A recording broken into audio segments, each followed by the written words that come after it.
السلام علیکم ورحمت الله. قدرمنو لیدونکو، هیله ده چې روغ او جوړ د صحت په کالیو کې به وئ. ما خو د کور دپاره دغه شیان واخیستل.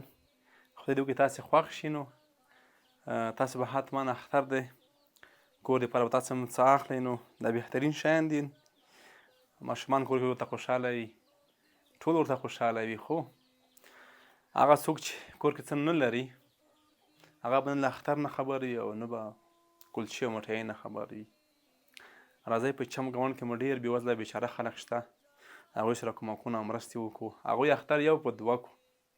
موږ راغلي یو یوې مورکۍ ته چې کور کې 3 کونډې لري. بار بار تاسو موږ سره په ویډیوګانو کې کتلې ده، هېڅ درک یې نشته.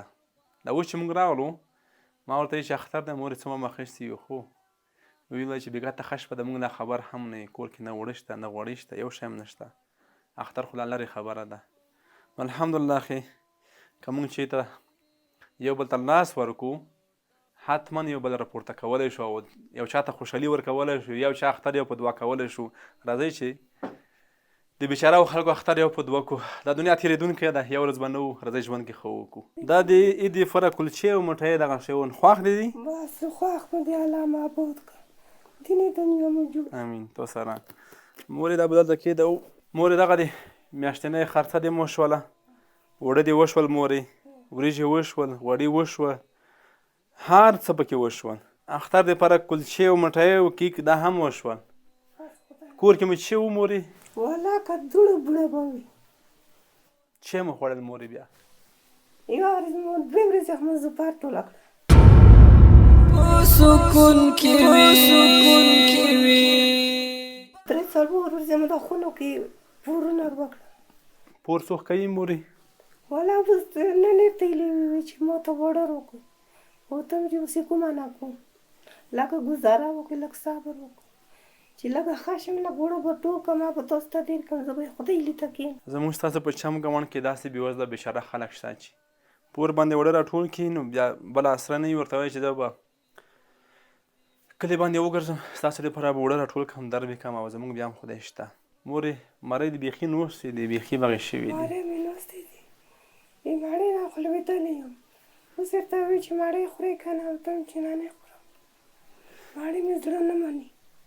خیر مورې، هر څه به وشي. دغه دې اوس خوشحاله شوې، هر څه وشول. نو خوشحاله شوم، الله معبود کړه، الله دې خوراکه په مخه وچلوي، خدای زمانې مخکې ټینګ کړي.